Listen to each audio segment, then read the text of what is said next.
In this video, I'm going to be showing you how to paint in custom lines or text or graphics into the Studio Turf template and get those in perfect perspective with the background. And this is really pretty simple, and I've already set up a 3D mesh for you in Photoshop in the Vanishing Point tool to make this really easy. Now, there are a few steps that you need to know, so it's not overly intuitive, but hopefully I can break it down for you to make it so it's pretty simple. So the first thing to discuss is where you put the white lines at, or the graphics at, and that is in this layer mask for this group called Create White Grass.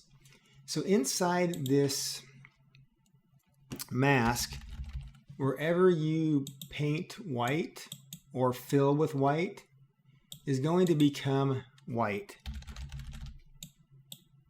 I've got a black brush. You need to make sure you have a white brush here, as mentioned.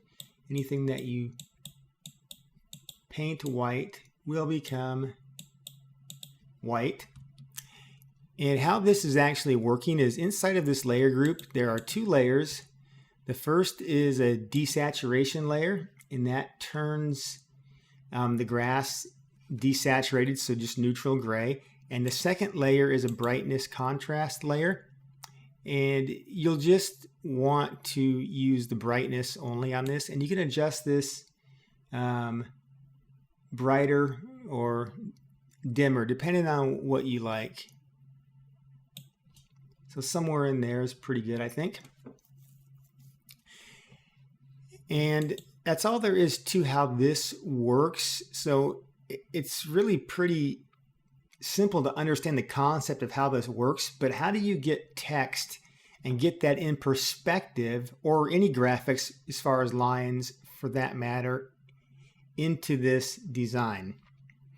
Because you can't put text directly in a layer mask, and this perspective is not as straightforward to do, but I've made that part simple for you here, which I'm going to demonstrate. Now, what you'll need to do is create new layers to build your graphics. So let me first clear this out. So we're starting from a blank slate. Then you'll need to build a new layer where you're making your graphics, but just make sure you don't put it inside this group, because this is masked out, so you're not going to see that if you're building something in there. So come up on top and make a new layer on top. I'm just going to make a text layer. It can be whatever kind of layer you want. You can paint in the layer or whatever, but just make a layer where you're going to be painting in some white here. I'm just going to put the number 60 in and hit OK, and try to get this sized appropriately to what you want. And keep in mind that once it goes into perspective, the size is going to change a little bit. So what you'll need to do next, if you've used a text layer, you'll have to rasterize that text. If you've just painted some lines or filled lines in, you won't have to do this. But if it's a text layer, you're going to have to right click, and make sure you're not right clicking on the icon, because you're not going to see the option. Right click over to the right of that, and then you'll see the rasterized type option, which is going to convert that editable text into regular pixels. So this text is no longer editable. So next, let's just move that away from where you're putting the design, because you want that out of the way so we can see what's going on, because we're going to actually copy this and put this into perspective into the grass. So the next thing you'll need to do is make a new blank layer. So now you've got this rasterized layer with whatever text or graphics you want, and then you've got an empty layer. And this empty layer is where the perspective, or where it's going to be put into perspective here. So you'll go to the layer that's got your graphic, and you're going to select that layer. So Control A, make sure you're selecting the whole canvas. Don't attempt to like control click to make a selection of that, because this is not going to work for whatever reason. It doesn't work in the vanishing point. So just control A, select the whole canvas, and then copy that. So edit, copy, or you can do a control C. Once you have this on the clipboard, you can actually deselect this, because now we've got this information copied onto the clipboard. So now we are going to go to that new layer. And remember, this is the empty layer. And we're going to go filter, vanishing point. And what you'll see is in this template, I've already created this 3D grid that is on both panels here.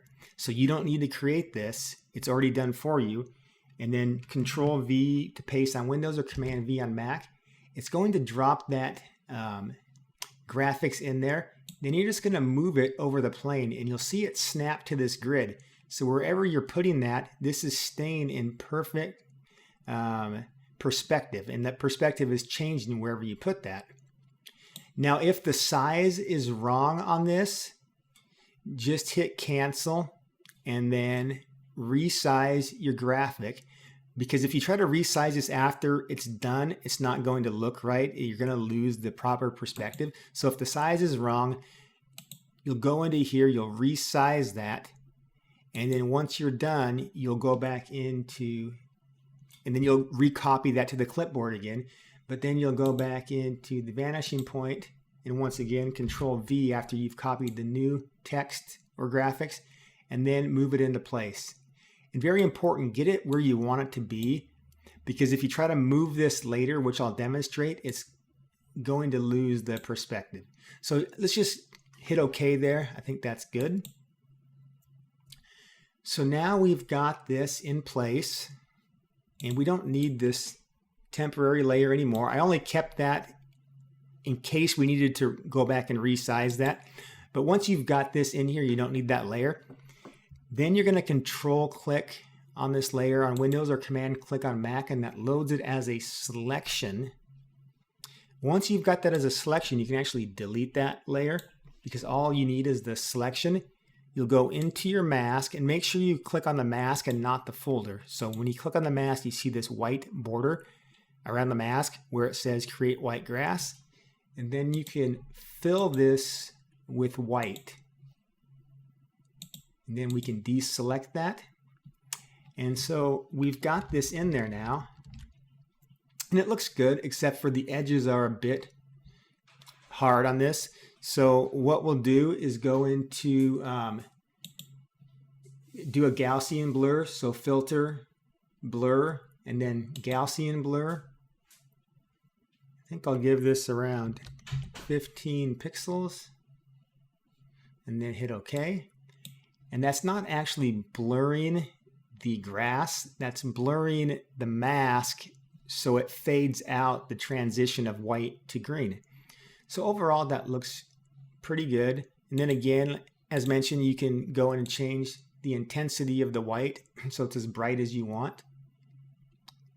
Now comparing this to the grass that was rendered in the template itself using the 3D software, this Photoshop method is not quite as good because it just makes this a solid white, but it's still very believable.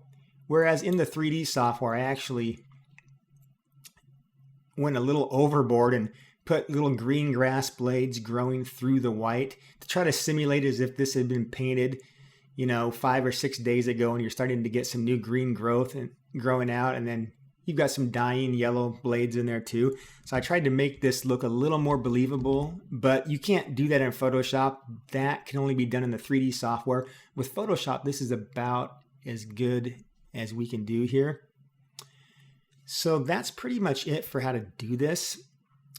Now, of course, this is kind of a custom thing right now to do this for each individual player. So use it as you see fit.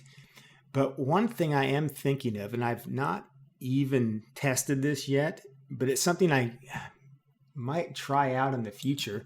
And if anybody wants to try this, be my guest and let me know if this works. But in theory, we could go in and create a layer for SPA, and then call this number, for instance, for the SPA layer naming. And then SPA could replace the jersey number based on your CSV. And you could go in and when you're batch processing, you could create an action to then take this number and apply it to the perspective in that method we just did.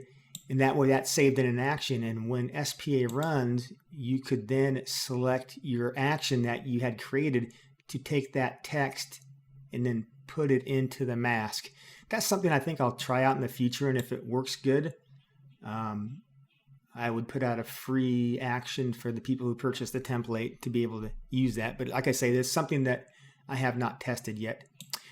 And a couple other points I need to make on this that's very, very important. These in the vanishing point, the grids that I made assume that you've not rescaled or moved anything in the template, because as soon as you do, those grids are not going to line up. And that's why I created this template with two versions, one flipped one direction and one the other. So you see that this template here is completely flipped around. Let's hide this and put the same field on there.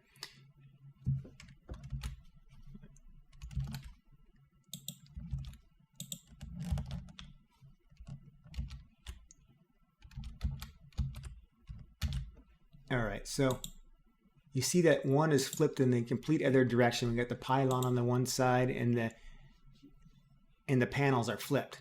So why this is important is because I went in and created different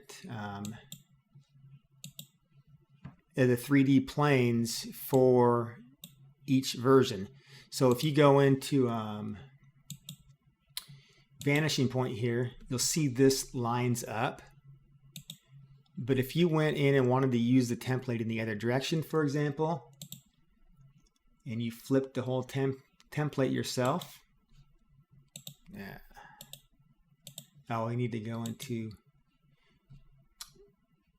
I'd use the wrong one there. So image rotation, flip canvas.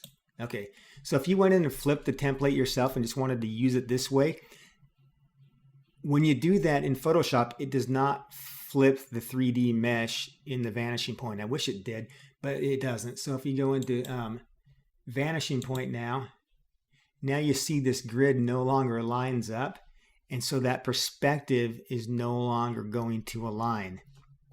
So make sure if you want to use the template one direction or the other, you open up the template that is saved in that direction. That's why I included both, because I've got separate meshes for this perspective painting in each of those versions that match that. So as long as you use the proper template, don't flip it, don't move anything around, those 3D meshes will line up perfectly to the background planes. Anyway, thanks for watching. I hope you learned something. Try this out. And if anybody feels the need to go try this out for SPA, for writing that action and doing that, let me know how that works. Also with SPA, this template is not set up for SPA because it's more of a custom design. However, you could, in theory, set this up for SPA where you ran player mode 2. So, for example, I'm just going to run through the SPA setup really quickly. So for alignment mode 2 is what you would want to use.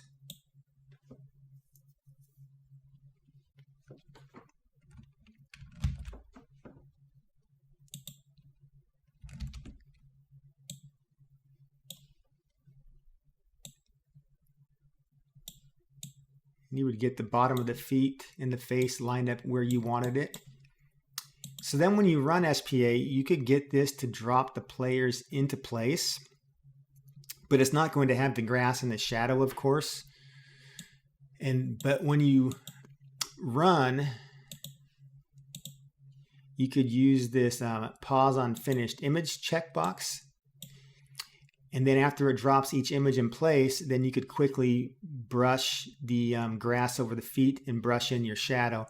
So it could automate getting the images into the template, and then the shadow and the grass, once you get good at it, you're probably talking 30 to 60 seconds an image, somewhere in there. So although it's not fully automatable, you can make it pretty quick by semi-automating that. And if you do that, then you would paint the grass in this mask instead of in here. So you would delete this whole group here, and then this becomes where you would paint in your grass. Anyway, thanks for watching. I hope you learned something, and check this out and try it and let me know what you think.